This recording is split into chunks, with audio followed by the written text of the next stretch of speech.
Good afternoon, everyone.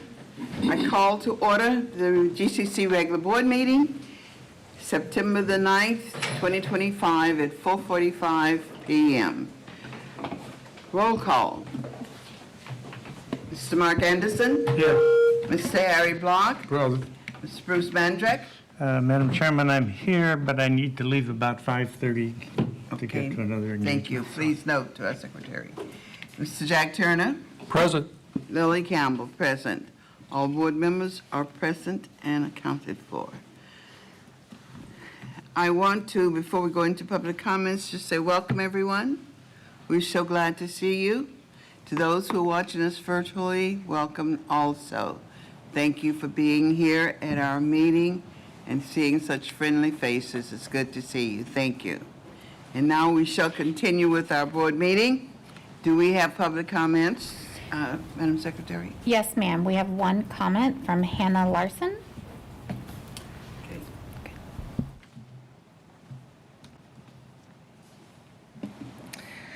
Good afternoon, Madam President Campbell, Superintendent Sample, and members of the board. Last school year, end of the year, I came to the board to bring awareness to the issue of pay equity for school social workers. Today, I'm happy to share that with the hard work and support of many, many people, we were able to adjust the salary schedule to reflect the hard work and expertise social workers bring to our schools. I want to express my sincere gratitude to the board and also to all of the various people involved in updating our salary schedule. I know that updating salary schedules is not an easy process, and I'm also aware that this has been an especially difficult time to make such decisions. I do not take lightly the care and consideration paid by directors, human resources, this board, and all others involved.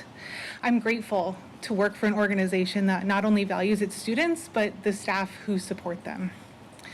With that said, I also recognize that school social work is a position newer to our district than almost any other helping role, such as counselors, psychologists, even RSP staff.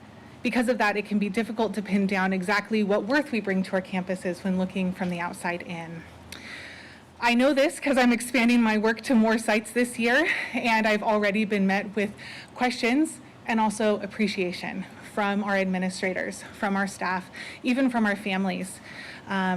As I join into these new sites, these are sites that already had counselors and psychologists and had paras and other support staff. But the unique lens of social work and has just continued to round out the support we're able to provide students and their families. One of my personal goals for this year, my commitments, is to help clarify and solidify the role of social workers at the GCC and make our work more visible to the board and also to the district as a whole. I plan to continue working with our student services team to more clearly identify our roles and our responsibilities, look at what a social worker team could look like, what we can focus on, what we can provide, and share that with the district and the board as a whole. I plan to do that, while maintaining each site's autonomy, which I know is a hallmark of the GCC and one of the things that's so special. I would also like to extend an invitation to any member of the board or, our district team to talk with or shadow me to learn more about what this field does and the field that I'm passionate about, the work that we do. I count myself extremely lucky to have a role that focuses entirely on supporting students holistically, providing support in and around the classroom and the family so that students can be their most successful selves inside of it. Again, I want to thank the board for your support and your work, and as always for your leadership in making sure that students remain the focus of all that we do. Thank you. Thank you very much. We appreciate the kind words. Thank you. Anything else, board members? Okay, we shall continue to move on then. And with that, we're now moving into the superintendent's update.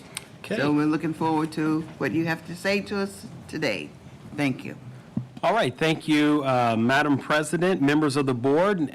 Good afternoon, and to everyone, welcome to our board meeting tonight. We trust you're ready for a wonderful night of information as well as kind of updates and what's happening, as well as seeing quality governance firsthand.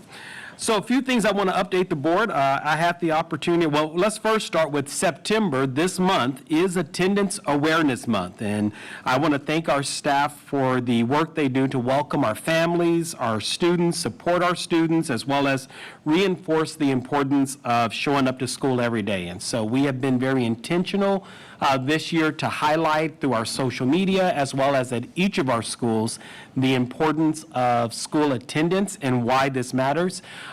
We just finished out with the help of Director Cal sending out a bunch of letters. I'll say it that much. Over 5,800 letters and postcards to our families, again, sharing the importance of school attendance and reminding our families to get their kids to school every day on time. So again, want to highlight that as we continue our work, not only sharing from a marketing standpoint, but also our Student Services Department beginning the round of home visitations to our students who are chronically absent. I had the opportunity to attend the Sacramento State President Wood's Fall Address. It was really a great opportunity to connect with higher ed and other K-12 leaders, and I look forward to strengthening our relationship with the President's office as well as Sac State in the months ahead as we continue to look at our partnership opportunities. I also had the opportunity to attend several of our back-to-school nights over the last few weeks. It was great seeing our families, connecting with their children's teachers, and getting acquainted and acclimated to the new campus. And we had a number of our leadership members and directors who also attended. This past month, I had the opportunity to be on the COA Family Radio Show and talk about the new school year, our vision for the year, as well as the importance of school attendance to kind of launch our school attendance month. And then last week, Assistant Superintendent Takoy was on the radio also sharing about the importance of academics and our schools, as well as the work that our Ed Services Department is doing and how we are around the entire organization remaining student-focused, student-centered, and student-driven. So want to affirm Assistant Superintendent Takoy for being on the radio, and sound like you did a pretty good job. They were cheering her on, and they were like, "Oh, he talked again." But I want to say, good job, Joy. This weekend, I had the opportunity to attend the CASA, which is the California Association of African American Superintendents and Administrators annual education roundup. It was really a powerful gathering, an opportunity for not only leadership and learning, but really how we focus our work in advancing equity for our students of color and our families. And it was really nice to kind of connect with fellow colleagues across the state and really bring back some ideas. And I know that our board president for a number of years was actively involved, even in the early stages of starting this wonderful kind of cutout of AXA for our African American administrators. So want to publicly thank her and to also let her and the board know that the work continues with this very influential group across our state. On September the 5th, we held our first central office meeting for the year. I had the opportunity to share with the central office the State of the GCC address that I shared with the board. We built our social contract together, and then our departments really began the work of setting goals for the year, as well as looking at ways that we begin to communicate our work out. So some things that are coming ahead and coming up for us. We have our Twin Rivers Unified School District annual oversight visits that will be starting here in the next few weeks. We've been hard at work managing the I'll call it the new and enhanced oversight responsibilities that Twin Rivers has given us, and so we're working very closely to begin to pull those documents and other items together. I am proud to say that everything that they're asking for, we already have these things as part of just our normal everyday action. So again, we continue to be best practices and a high level of integrity with our oversight work. And then we're preparing for the Sac City Unified Charter Renewal Public Hearing, where we'll be presenting our petition to the Sac City Unified Board for their decision later on in the year, and we'll keep the board updated as that process continues. Also, our GCC Foundation asked me to share with you that our golf tournament will be held on October the 3rd at Till Bend Golf Course. Again, board, this is a great opportunity to bring our community together and also go catch some birdies and maybe an eagle or two, or did I get all the? I got all the vernaculars correct. I'm looking at Director Block, who's just shaking his head, and you know, Mr. Block, I'll try to get a par, but more than likely I'll be way over. Double bogey. But we know that hopefully Director Turner will be out there swinging for the fences. Wait, wrong sport. Okay, I'll stop. But really, it is a great opportunity, board, for us to come together. And then finally, our 4th annual GCC Con that is hosted and led by our professional learning department and our Chief Learning Officer, Dr. Gold, will take place on October the 6th. There is a change in location. We're excited this year to have the event at COA Elementary School, so we can spread out a little bit more as we continue to grow as an organization. That's very exciting. So definitely looking forward to seeing our board and more importantly, having all of our staff together. As you know, we did not do a welcome back, so this will be the first time that all of the GCC staff will have the opportunity to come together. So really excited about our GCC Con. And with that being said, that is my report. Well, thank you. Thank you so very much, Superintendent. Any comments, board members, on any of the issues that the superintendent talked about? Hearing none, all right, we shall move on to our study sessions. And the very first one is Reflections on Administrators' Practices.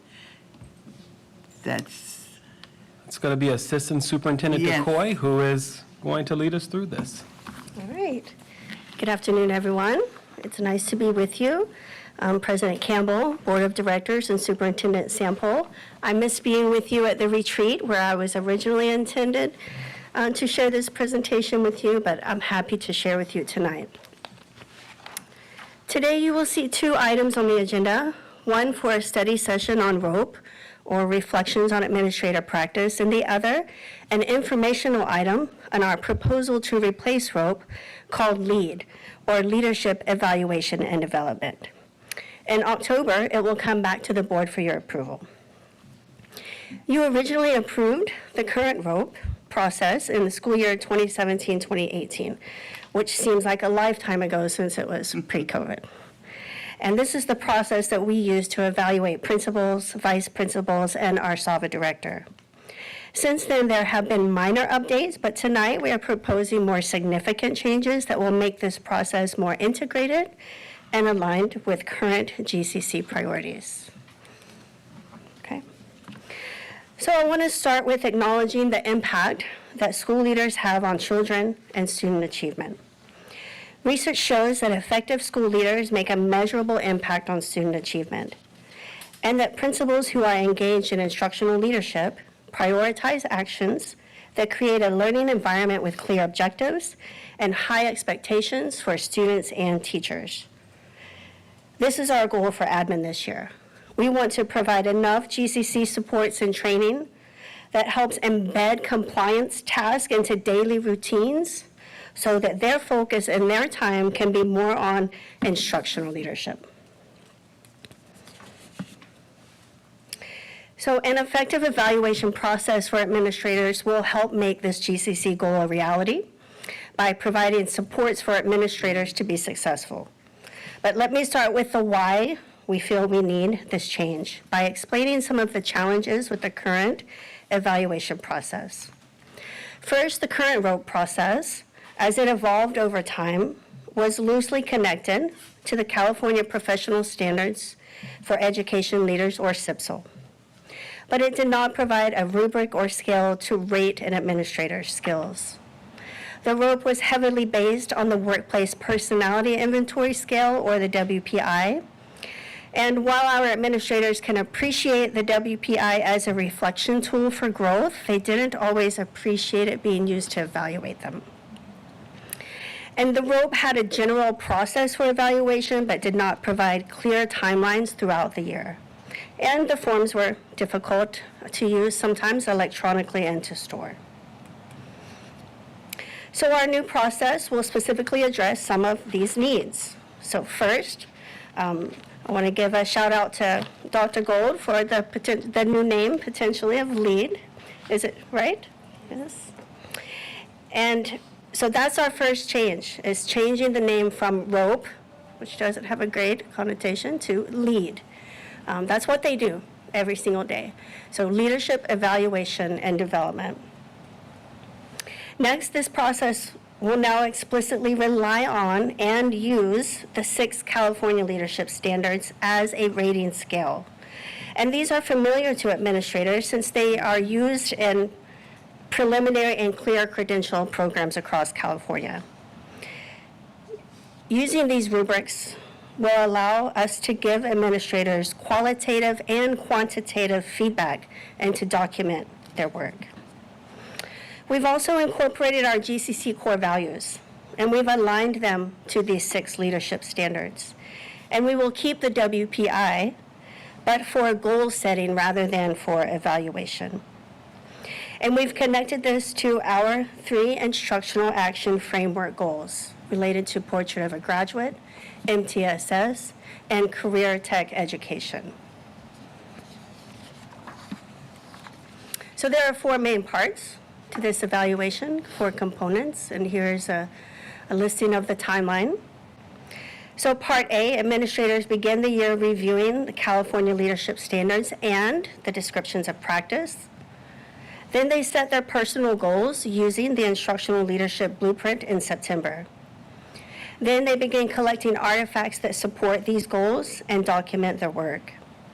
And these are specifically linked to our 3 chosen elements for the school year related to the instructional action framework. And they are element 1A, a student-centered vision. I think we've heard that before already tonight, student-focused, student-centered, student-driven.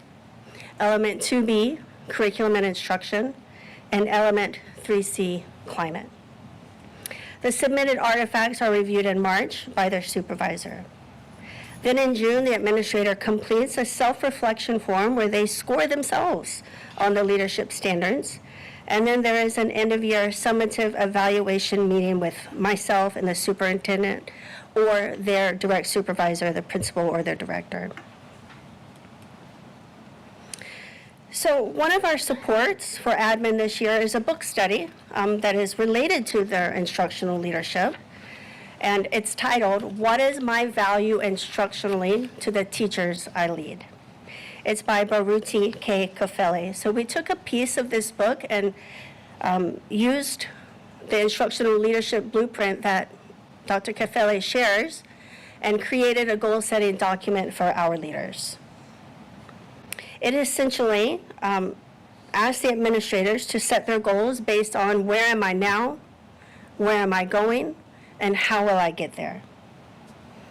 And these goals and actions that the leaders will create should be directly linked to their work outlined in their school learning plans. So you can see we're trying to connect all the things together. It's not something new, it's not something different. It's integrated with the work they're already doing.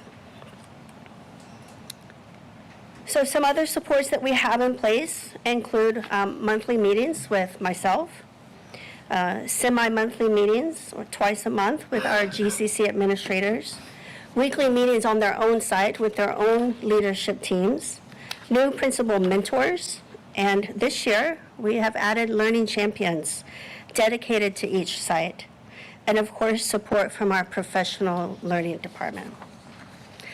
The learning champions, they are GCC professional learning coaches, GCC coordinators and directors, and we've assigned one learning champion to each school site to support that administrator with their work around the school learning plan this year. But they're essentially becoming one of their lifelines or phone a friends whenever they need to ask someone a question. So if at any time over the course of this process an administrator seems to be struggling, we will of course provide them with actionable goals or an improvement plan if needed with clear expectations for actions and implementation.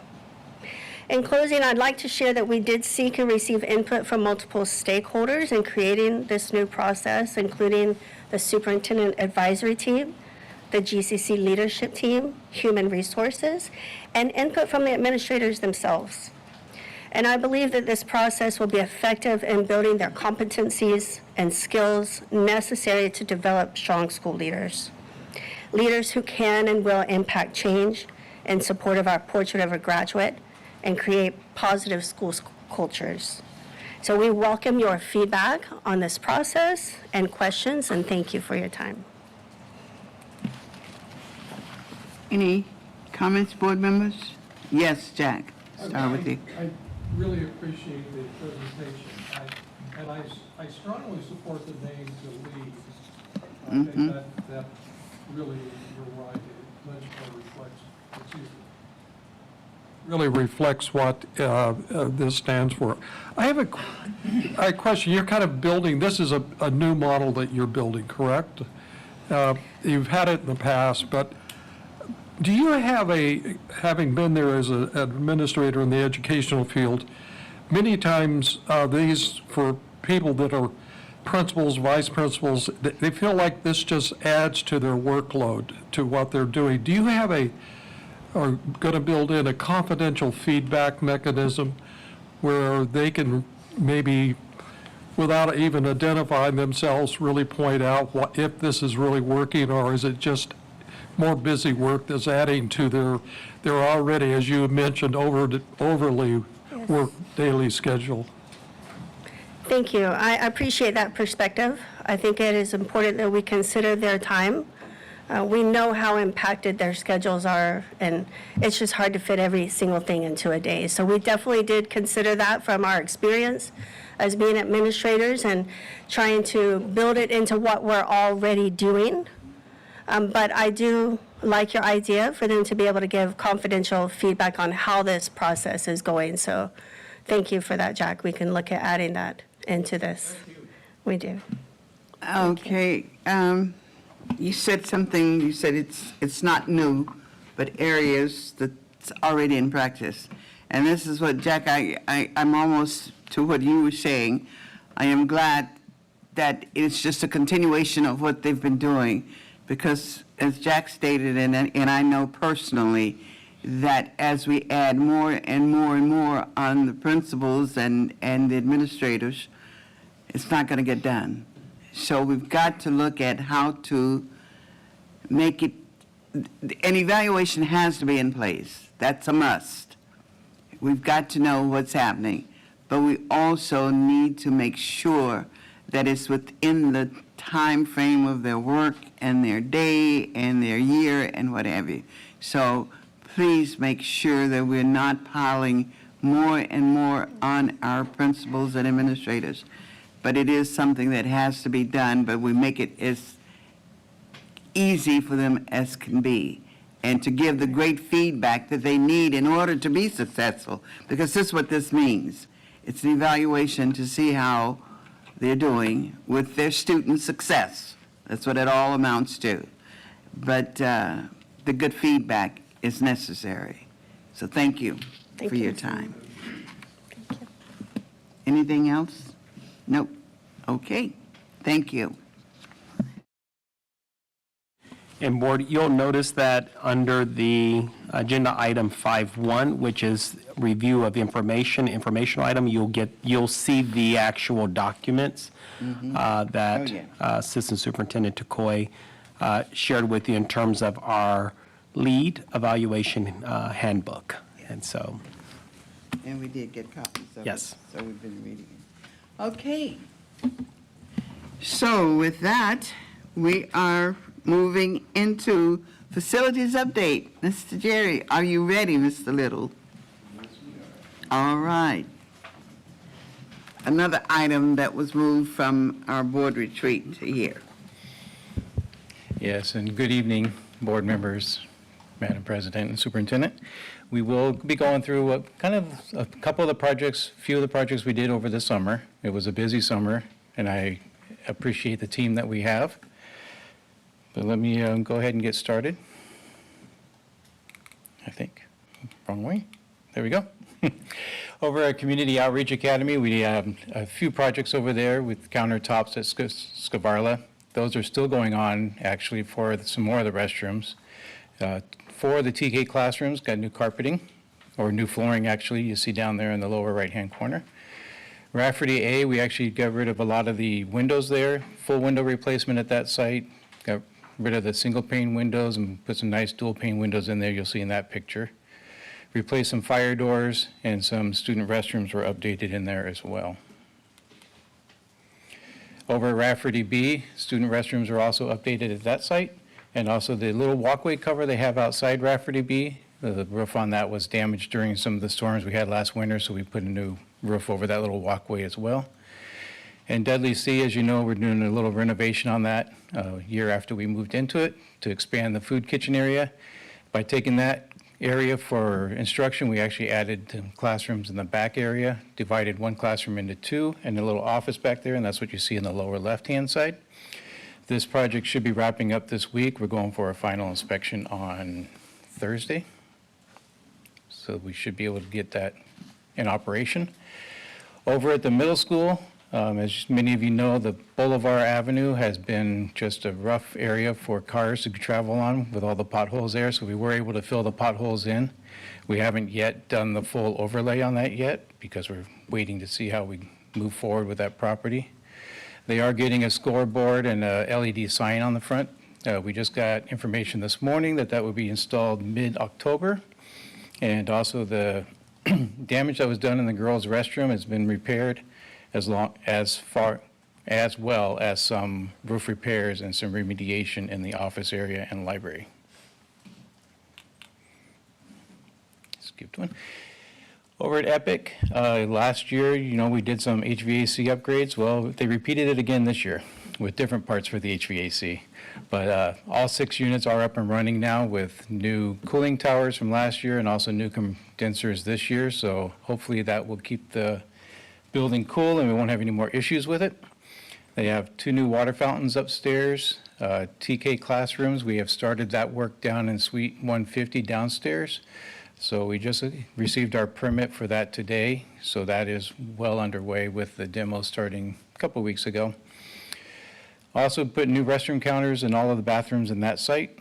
They got some nice solid surface ones now, and the playground, as you see there in the pictures, has a port in place now as well.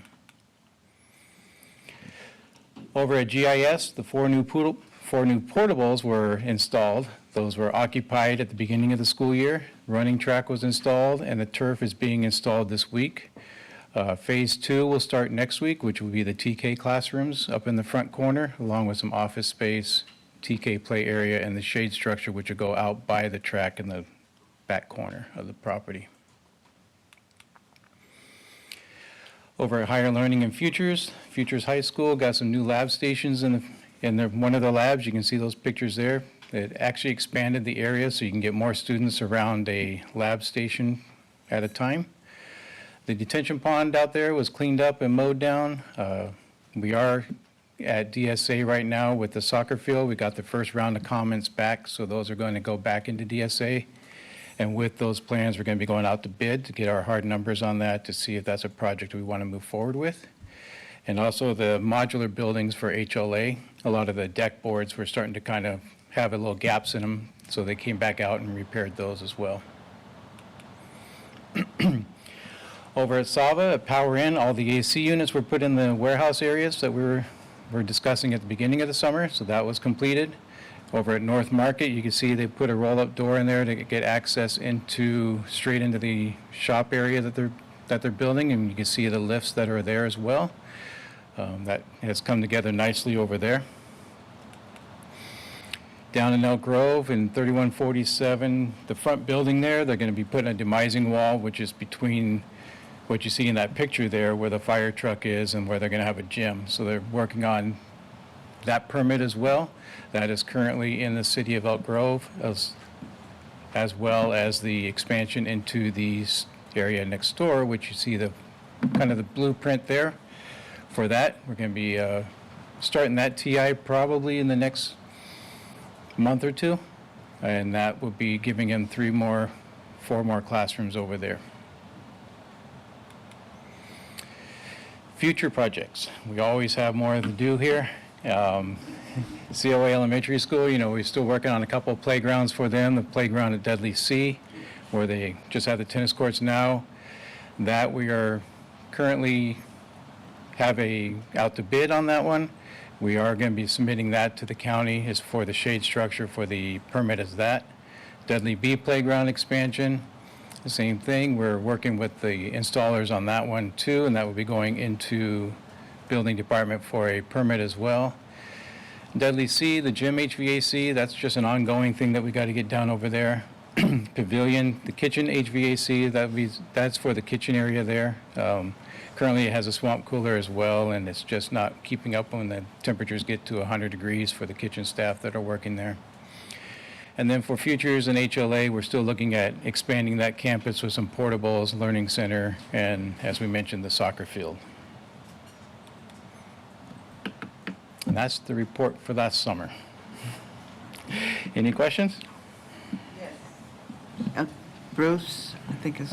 First of all, Jerry, I think you've done a fantastic job over the years. I mean, not just of keeping up the huge amount of property we have and maintaining on really a very small staff.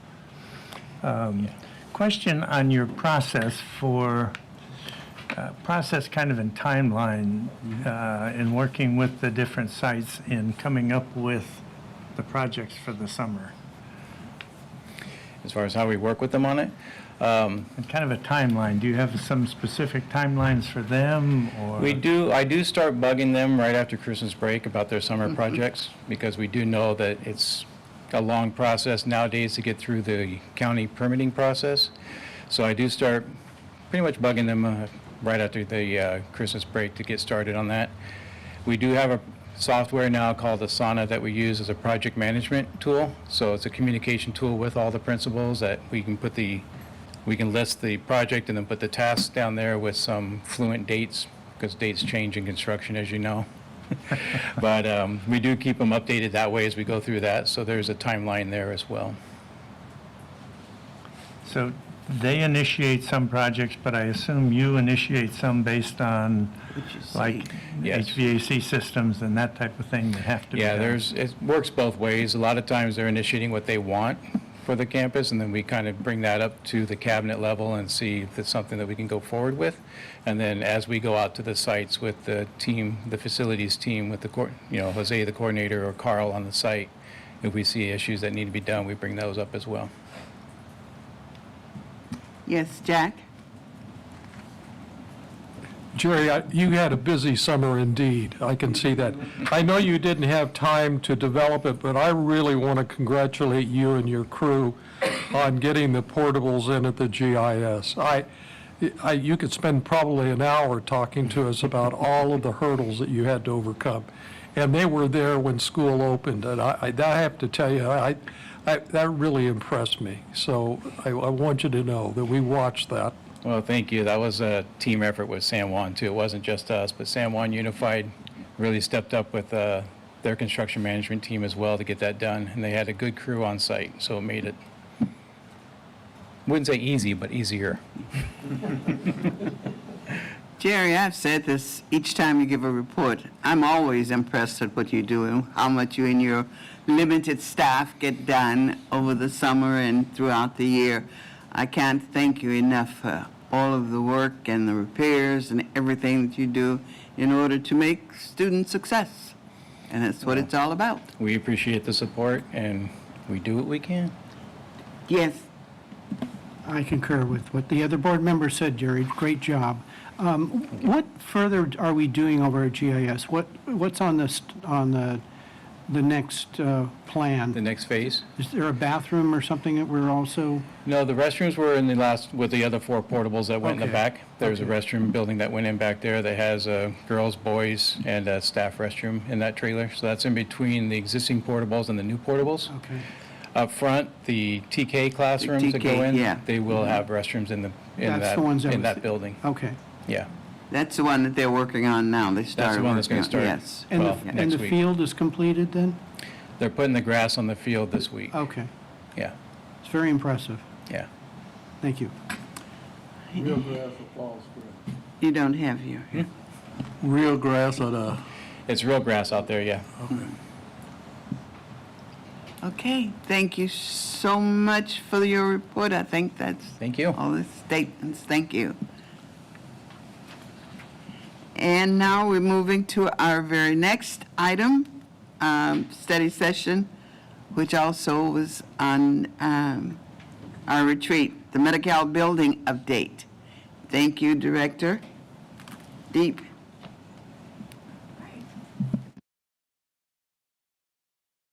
I'm not. Good evening, Board Directors, Superintendent Sample, and Cabinet. This evening, I'm going to be presenting about actually bringing revenue back to our organization instead of asking for more. So really, what I want to start off with is by acknowledging my team in here. So the preparation that has gone into all of these initiatives is truly an effort that was put on by my entire special education and student services team.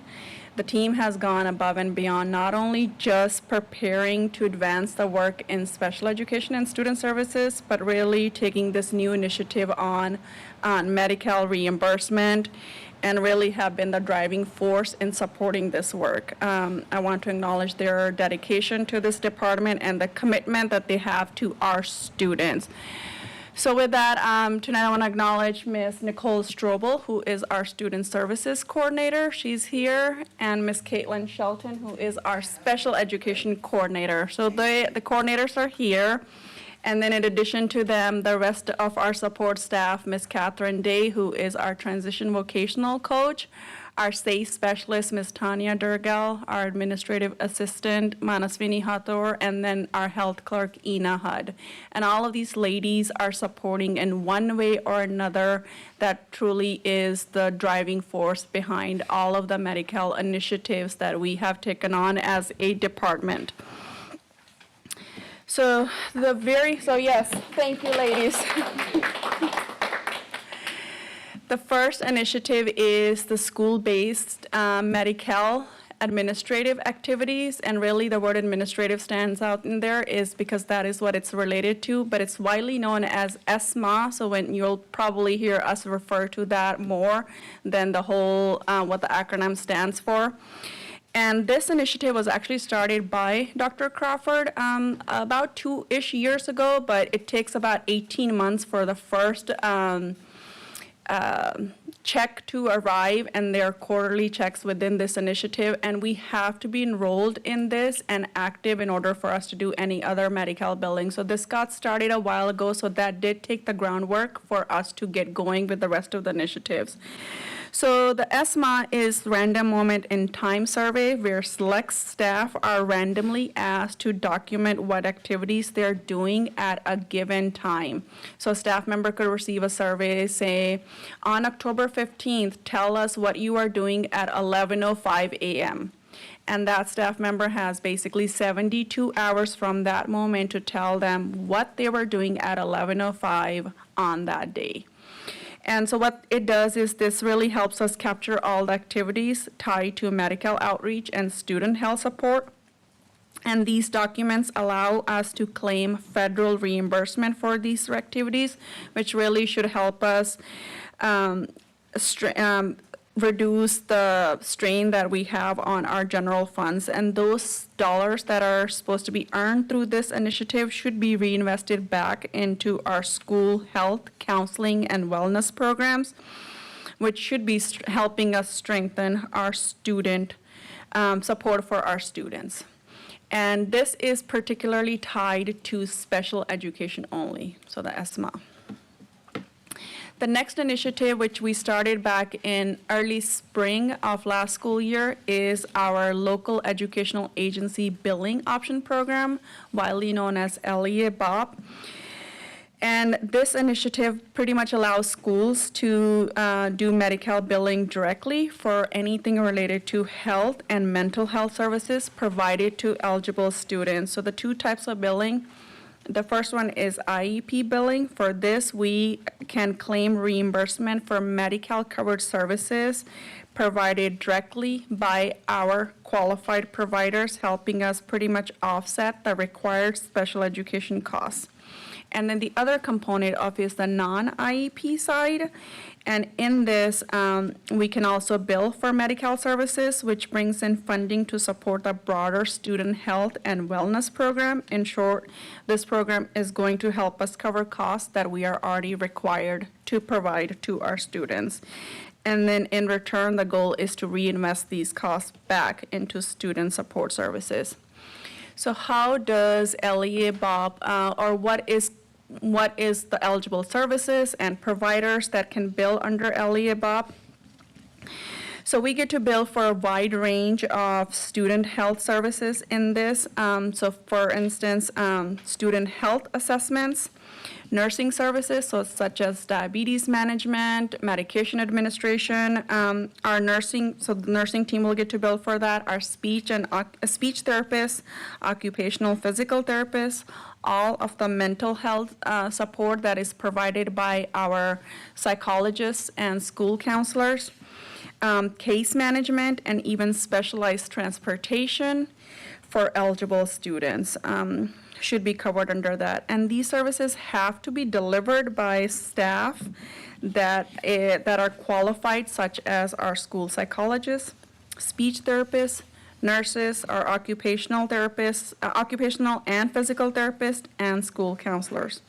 This ensures that the students' health and wellness needs are met while also allowing us to recover some of the costs through Medi-Cal reimbursement. And LEABOP is only Medi-Cal reimbursement, and we cannot bill to private insurance for this. And I'm happy to report that state has accepted our enrollment as of last week. We have already went into the portal, registered ourselves as providers. All of the GCC schools are part of the GCC consortium, so we will bill under one. And we are planning on rolling this effective as of October 1st. So around the corner. The next initiative that we have been working on is part of actually the SCOI consortium, which is the California Children and Youth Behavioral Health Initiative, widely known as CYBHI, and that's normally the name we all refer to. And this is a statewide initiative focused on transforming behavior health for children ages basically newborn to 25. The emphasis on this is really early intervention, prevention and early intervention in a timely manner within school setting. And the goal behind this is that the state is allowing this initiative because what they want to do is they want to reduce barriers for family and any cost associated with that if they were to go outside and utilize outside providers. So the most important component I want to point out is that it sets clear guidelines for reimbursement to school-related services. So GCC is participating in this as part of the SCOIS consortium. So our goal is to ensure that our students' benefits are expanded with the support that our team will be providing. Oops. That did not, I don't know what happened. All right, so how does this initiative works? Perfect, the next one. Okay, so some of the eligible services and who are going to be our providers. So through this initiative, we are allowed to support with a wide range of behavioral health services, from one-on-one and group counseling to doing risk assessment screenings, provide therapy to students, psychoeducation, and case management. And these supports are delivered by our qualified providers such as school counselors, social workers, the LMFT in GCC, as well as wellness coaches and any community partners that we may partner with in the future. And together, this expands our initiative to provide timely school-based behavioral health care for all of our students. So all these initiatives, and so what does that really look like? That looks like a lot of work in the background and a lot of work our providers have to put in, and commitment from our team to support that we are doing it with compliance. So just an important reminder with that is all of these things our providers are already doing. So this is nothing new that we're added on. It is just a matter of how are we appropriately tracking this in order for us to get reimbursement from the state. So all of our licensed and credentialed providers are doing this initiative. So with these initiatives, We are going to follow the Medi-Cal guidelines. Their strict guidelines and claims will be submitted to the state for reimbursement. The funds are then to be reinvested back into student health supports, which are going to be guided by the LEA BOP and the CYBHI committees. So part of the requirement is both of them have to have committees who are going to be the driving force of where the funds are spent. So to stay compliant, we're required to track all of the services that are provided, maintain strict documentation standards, ensure that all providers are properly credentialed, and prepare for possible state and federal audits, which are going to happen for a fact. Every year they will happen. In order to do this, we will be making sure that we are providing ongoing staff training and have internal monitoring with our team to mitigate risk and ensure that the program remains sustainable. And with that, I will entertain questions. Mr. Turner? Jack? Really impressive. So let me summarize here. As I understand it, we're now going to be billing back for the services that we've been providing. I have a question for Jason. This obviously is something new, correct? No, so back in the day, we just used to call it MA, has been around for quite some time. School Yes. districts have done it for years. Even when I, back in the 2000s, worked for Western Placer Unified, we did this a lot. So But this is have we something been that's doing it at Gateway? No, this will be new for us. This is new for Gateway. Yes. So we could have been doing this soon. Can I?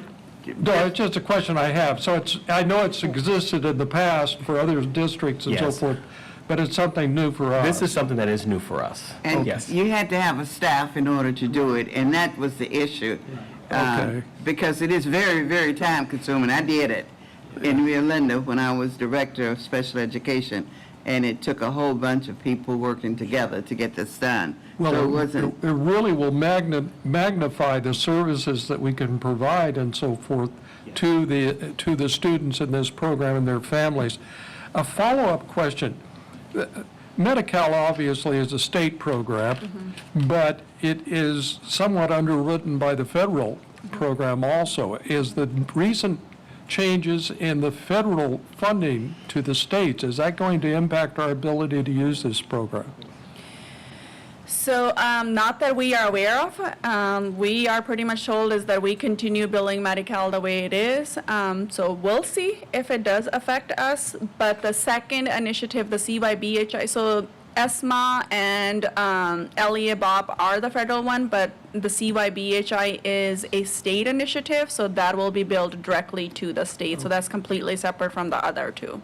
Okay, So well, pretty much all three are separate, different buckets that we have to work in and document separately for within different systems.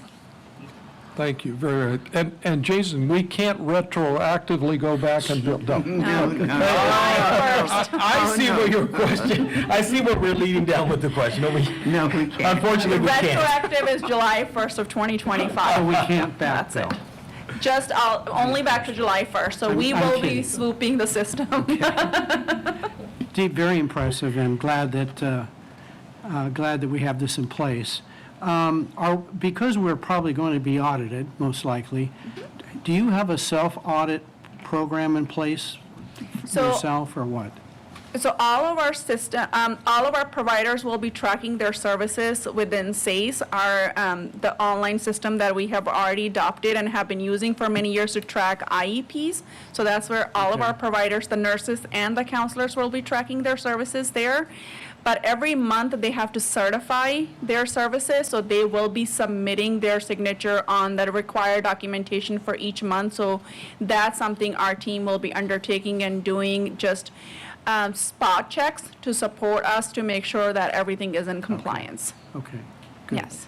Second question, so you said that these monies we get back from the state will be reinvested back into the program. Can you just give me any examples of maybe how those dollars, Yeah. what programs, or Yeah. how they'll be reinvested back into it? Yeah, I can talk a little bit about that. So some of our positions are already funded through grants. So for instance, currently 3.5 of my own positions within my department are funded through grants. So part of it is let's continue paying for these providers or these staff member to continue supporting the department. The LMFT is one of the other positions, so part of that will be into those positions. Another thing that we have been speaking about is when we do vision screening, we provide the families with the results, but not all families can afford to get the glasses for the students. So that has been something the nursing team have talked about over time. So our goal is that something that the committee can lean towards wanting to do it for our families and maybe support some of those very needy ones. And then the rest will be determined by the committee, depending on how much are we talking about receiving annually on how it'll be utilized. So it'll be a commitment and a team effort to decide that. Thank you. Appreciate it. Okay. Thank you. And just from personal experience, this is a lot of work. Keeping record and documenting and all of that. And you got to have the staff to do it. So, oh, yes, Mrs. Block, I'm sorry. Jack asked my question, but the reason I was going to ask that question because this morning I saw where a lady went and got a COVID shot, cost her $200, and Medicare didn't pay for it. And then I'm saying, what's going on in this world today? Yeah. A COVID shot, $200? Wow. Wow. Okay. And they still debating that one. So, you know, we got some issues that on the other side. Yeah. All right. Thank you so much for bringing that to us. And yes. Yeah, we really want to appreciate your staff because it takes staff to do this. I know I was really working hard to get it done some time ago, many years ago, trying to get it done with the staff that I had, and I had quite a bit. So thank you again for your hard work. Really appreciate it. Thank you. All right.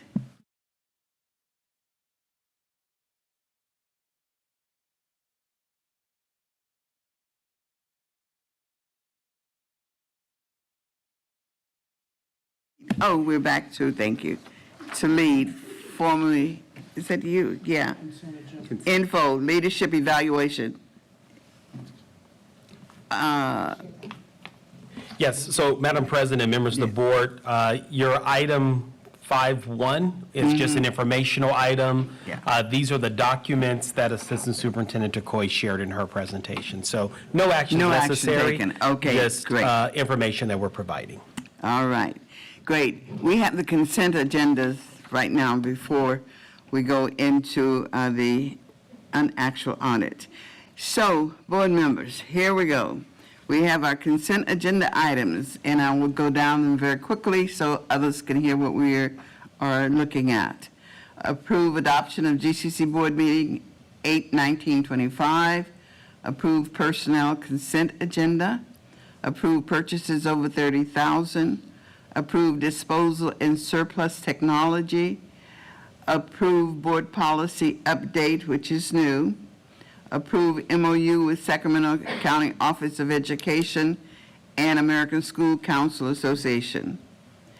Approve curriculum adoption, Community Collaborative Charter School, GCC Virtual Academy, Summit K-12 for English learners. Approve school field trip, and that's CCC High School Camp Ross Rallis. And approve job description update or revisions.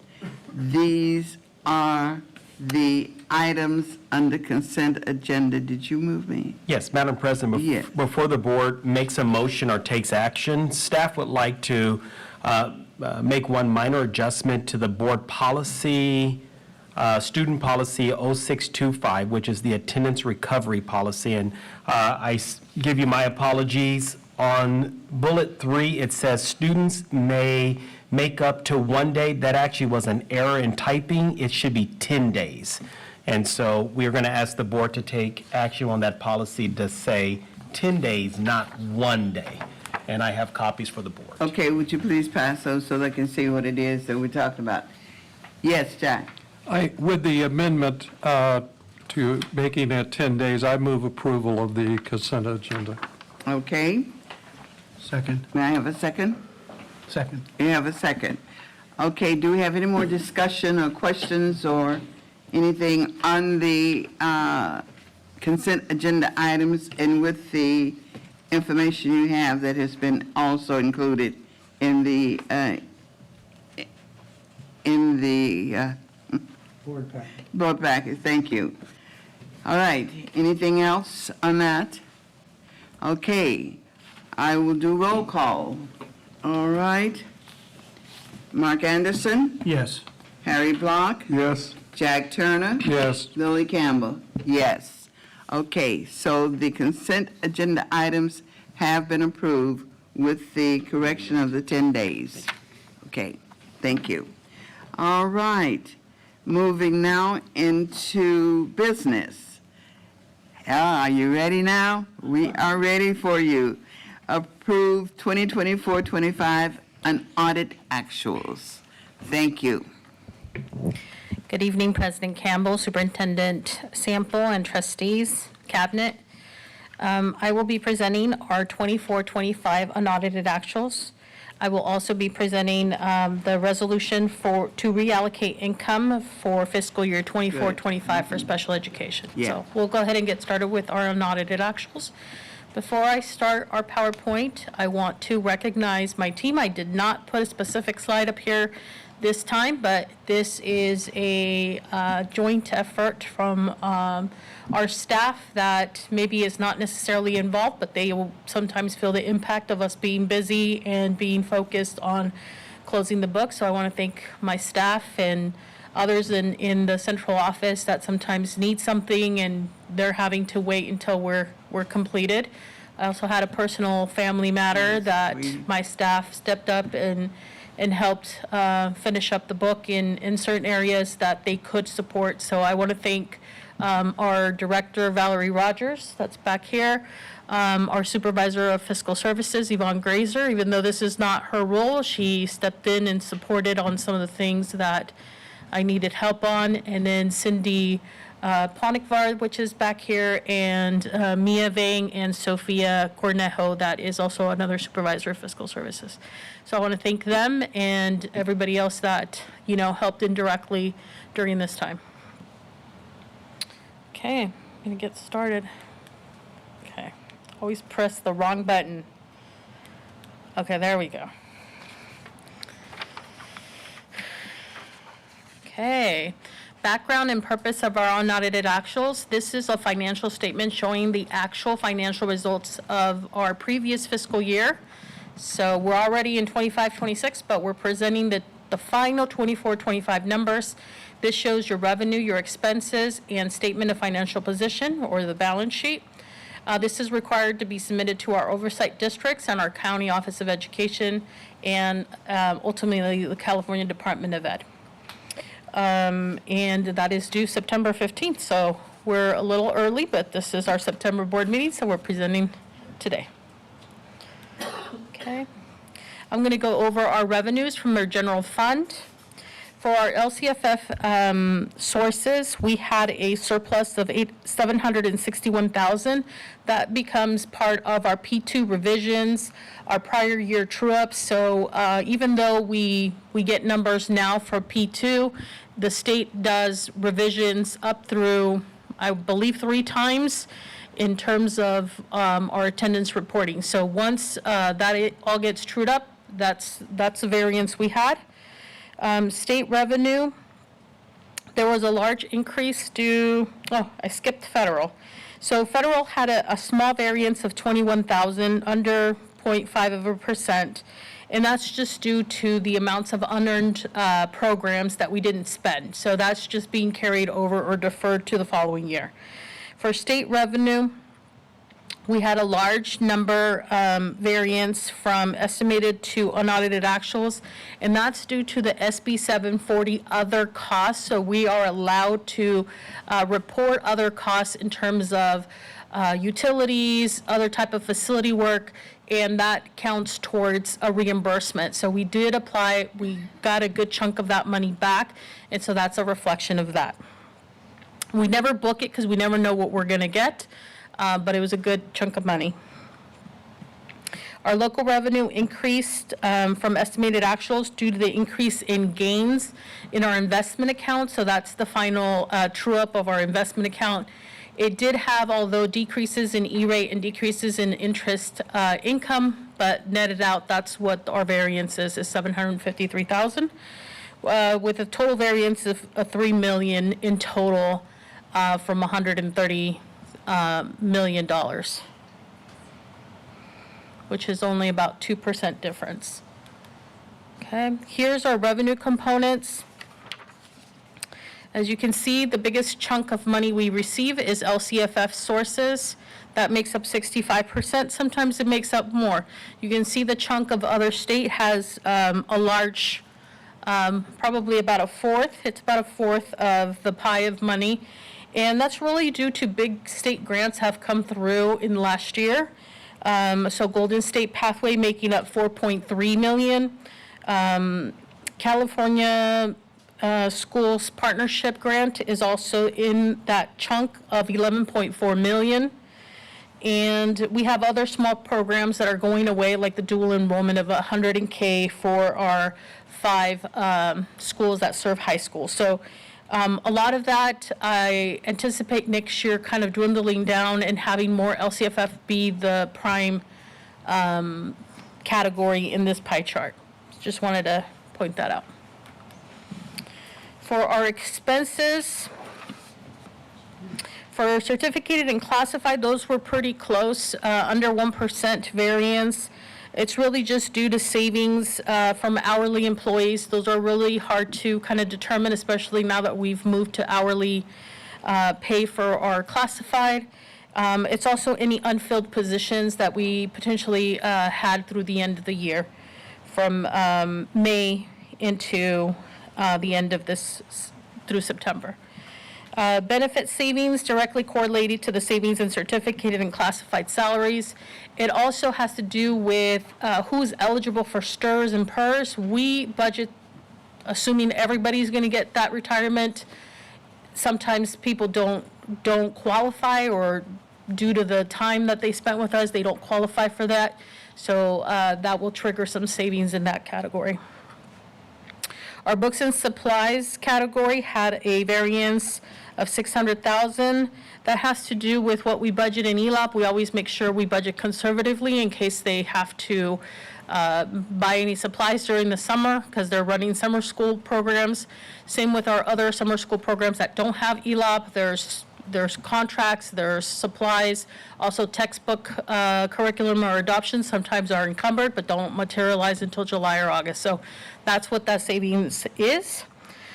For services and other operating expense, same thing. It's the ELOP, summer school contracts that potentially we have that roll into July. So we'll see some of that spending happen in July. Some of it is true savings and some of it is going to be spent in July, or was spent in July because we're already in September. Capital outlay, that one had a variance of 2.4, and that's really the encumbrances that did not materialize in this given year. Some of the projects that make up that number are the GIS expansion. So we did budget the full $8.3 million. Not the whole amount was paid out in that year, so some of that is that. The EPICS 2 TK classrooms were encumbered, didn't materialize 100%. We're still working on that project. And some of the TK, the TK playgrounds that are happening at COA, the playground at Dudley C, and then the kitchen expansion at Dudley C. So those are some of the projects that make up those encumbrances. Those encumbrances will roll over to the following year, and we'll spend some of that from our reserves, or our beginning balance, ending balance of this year. Okay, other outgo, that's just our lease payments, our debt schedules, and that was a rounding $3 difference, so those are pretty accurate. Okay, this is our pie chart for our expenditures. Our salaries and benefits make up about 63%. That's pretty close to what it was last year. I want to note that 23% of services seems large compared to districts, but I want to remind you that we pay our technology services out of that category, transportation, our contracted subs, a lot of scoot subs, swing subs come out of that category, special education contracts, and food services. So those are some of the contracts that come out of services. And in traditional school districts, those would be salaries and benefits. So just want to point that out. Here are the profit and loss statements by site. I am happy to announce that all of our sites, for the exception of GIS, and I'll explain that later, but have a positive unrestricted fund balance. You really can't see this because this is restricted and unrestricted together, but they all lived within their means with their revenue minus expenses. They were still in the positive, some pretty close to zero, but still in the positive. So I'm happy to announce that. Obviously, GIS had a large construction project that was happening in the 6,000 category, which is your capital outlay. They spent 3.7. You can see that their net increase to decrease was 2.8. So if you were to remove that project, they were also in the positive. So I want to, affirm all our school principals and our staff to ensure that they're staying within their means and spending the money that they're getting every year in the students of that year. There's large restricted balances that I want to kind of point out. I'm not going to go over all these numbers. It's a lot of numbers. But on the restricted side, there's large numbers, and I'll kind of go over what it is in each of those. So for CCCS, you have the California Community Partnership Program, school program in the restricted area. Also, CSI carryover is in that restricted column. For COA, you have the ELOP funds that really make up that balance, the 1.4. For futures, they also have, they're part of the consortium lead of community schools partnership program, and they also have the dual enrollment funding. For HLA, it's ELOP. That amount is made up of ELOP primarily. For GIS, that's really low. That's just ongoing deferred carryover, so that's not much that they have. They don't have any big carryovers. Their ELOP has been depleted with the project for GIS for the portables in the field that happened. We used up their carryover for that.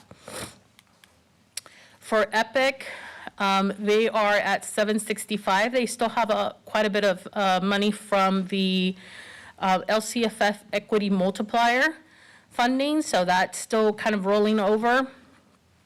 For Sava Twin Rivers, the 2.3 is made up of the Golden State Pathways, so they got a good amount of funds in that category. Same with the other two Savas, so 4.4 and 1.6, the three Savas have Golden State Pathways, as well as Sava Sac City has the California Schools Partnership Program in that $4.4 million balance.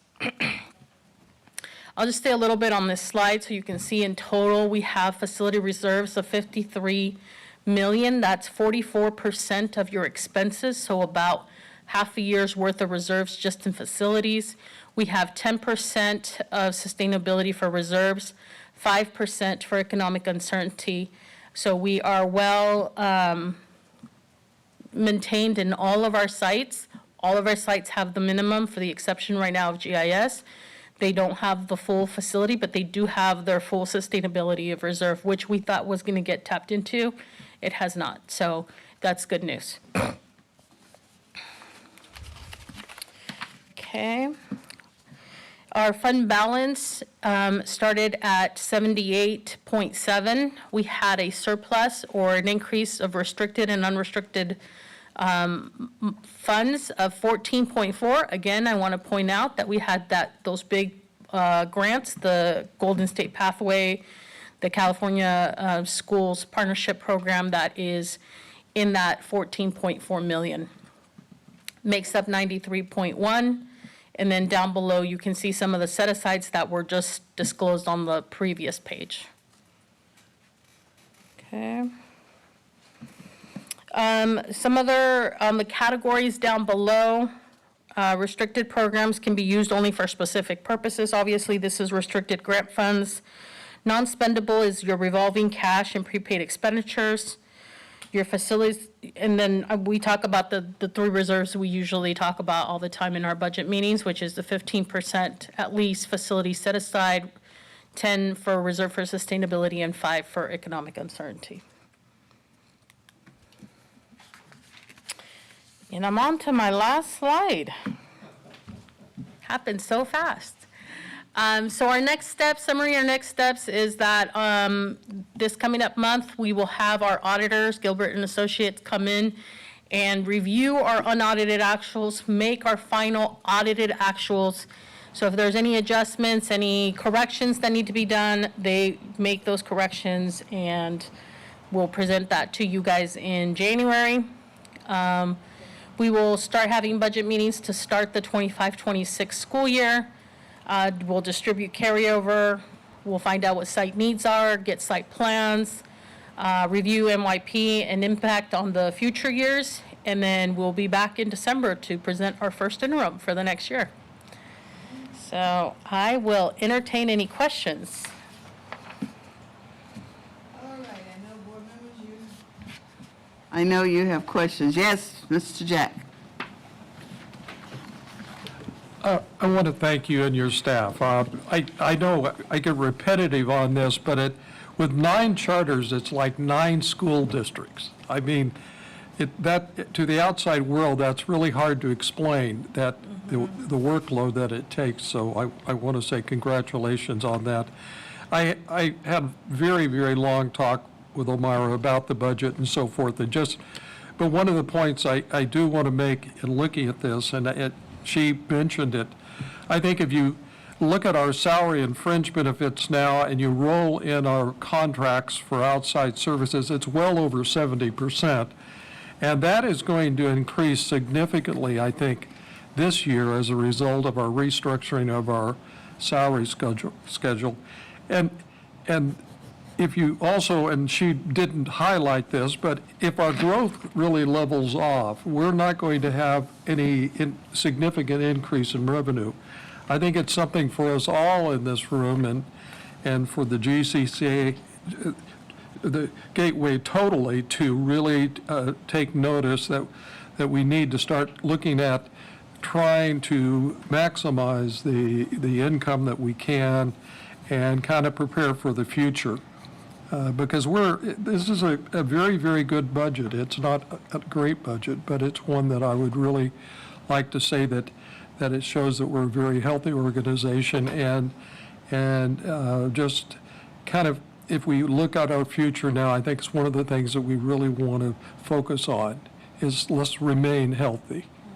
And it's very easy to slip out of that box if you're not careful. So anyway, thank you again. Thank you. Yeah, I did mention that as I was doing my narrative, we do year to year. I always have my prior year open at the same time. Last year, the growth in enrollment was about 4%. This year was only about 1.5 to 2%. So it is declining or staying flat. We've also seen some enrollment stagnants in some of our schools this year. And so it's either going to stay flat or down, so we're treading carefully, and we're going to be cautious moving forward. Yes. Yes, I was just going to add to that, in addition to not only our enrollment kind of looking like that, it is something that we're seeing across the charter school spectrum. Not just us, but some of our other local partners are experiencing a very similar trajectory that I think also school districts are, as the youth and children population of California is shifting. So thank you, Director Turner. We are very attuned to that, and we'll kind of keep working on that, as well as we look at other strategies that we can also use as a GCC to continue to build revenue, such as our LEA BOP and, different strategies. Okay. Sorry. I also wanted to compliment the hard work that goes into this. It's a lot of work, and I understand that. I also want to compliment the sites and the management, the administration, for listening to what you and others were telling them about we are a new reality and we need to be very concerned and cautious with our spending. And they had listened to it, and I was very impressed with seeing that in the numbers as well. So thank you. I want to thank you and your staff and give our sympathy. We're so glad that things weren't any worse than they were. I saw the pictures of the accident, and you came through even in the crisis. So thank you for that, and we certainly are very glad that he is okay. And we shall continue to offer good thoughts and prayers for his recovery and everything. Thank you. So, thank you for the work that you're doing and for all of the struggles and what have you that we go through each day. So, thank you.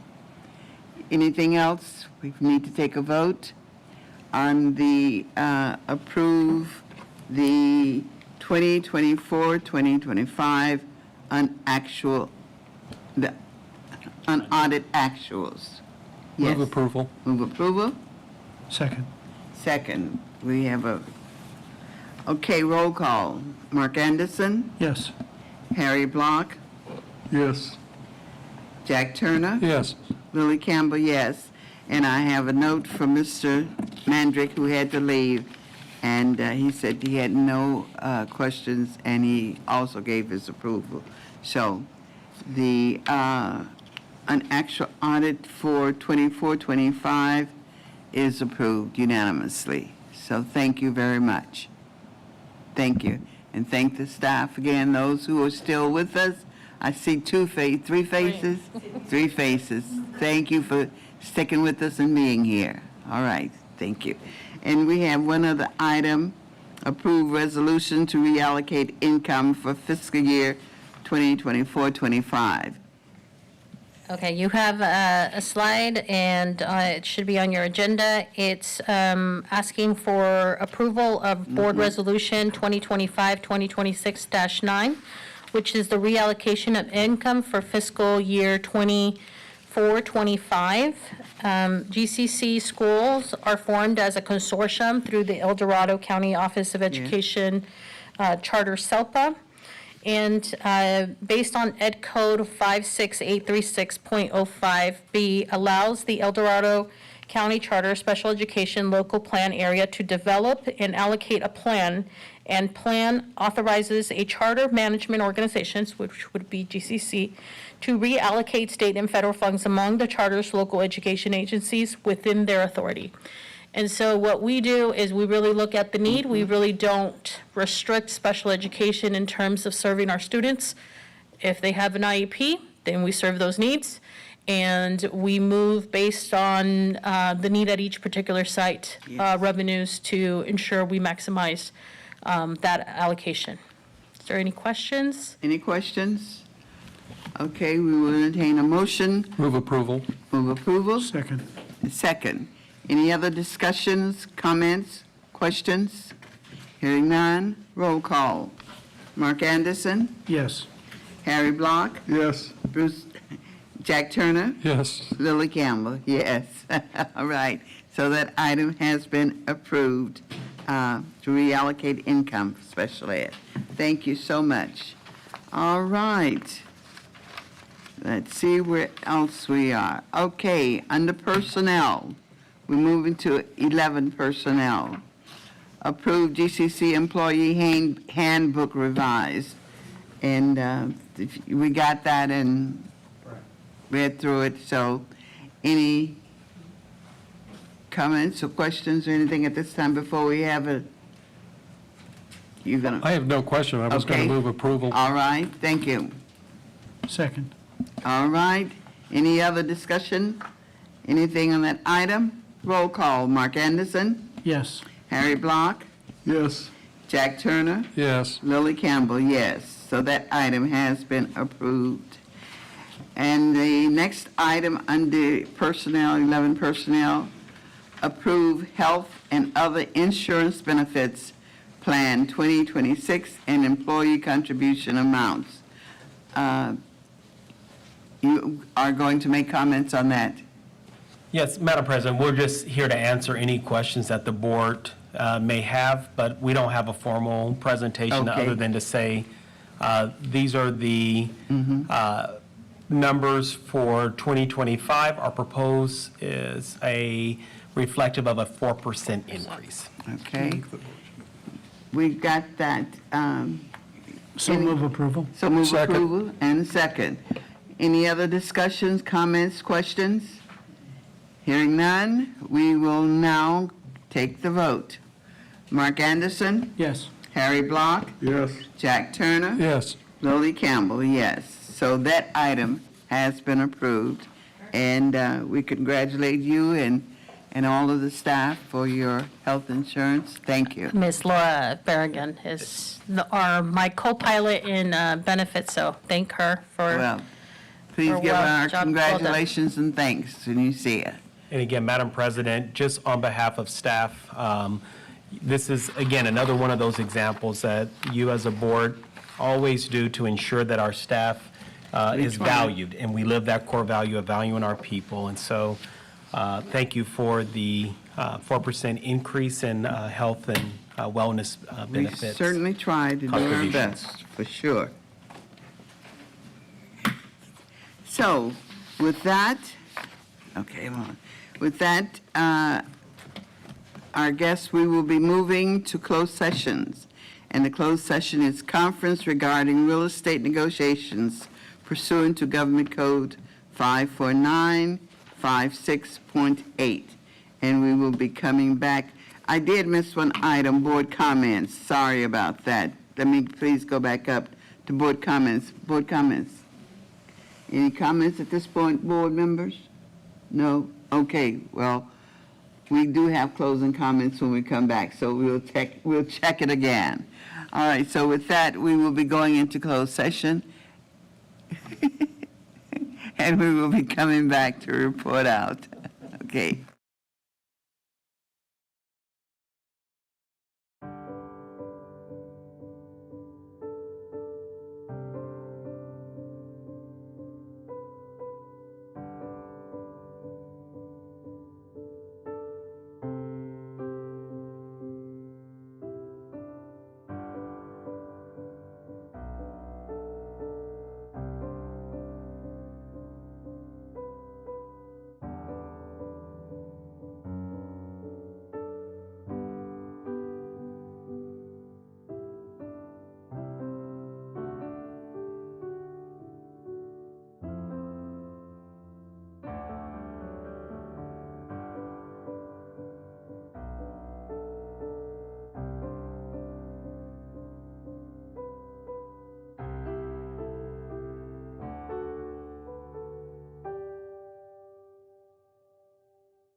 back from closed session, and no decisions, just information only from closed session. And we do have a comment from the superintendent at this point. Yes, thank you, Madam President. On behalf of the superintendent and staff, we would like to wish Director Turner happy birthday. Oh, We could not forget that wonderful thing, so just a little treat for you to enjoy, but happy birthday I to didn't realize it was you. his birthday. And so, I believe it was Friday. Oh, happy birthday to you. All right. Moving into our next board meeting. Hello, yes, that will be October 14th at 4:45. October 14th is our next board meeting. Any other closing comments from board members? And again, happy birthday, Mr. Turner. Didn't realize. Anything else? All right, if no other comments, I will entertain a motion for adjournment. So moved. So moved? Second. It's been moved and second. All in favor? Aye. Opposed? The ayes have it. Thank you so much, everyone, Thank you very much. and be safe, be safe.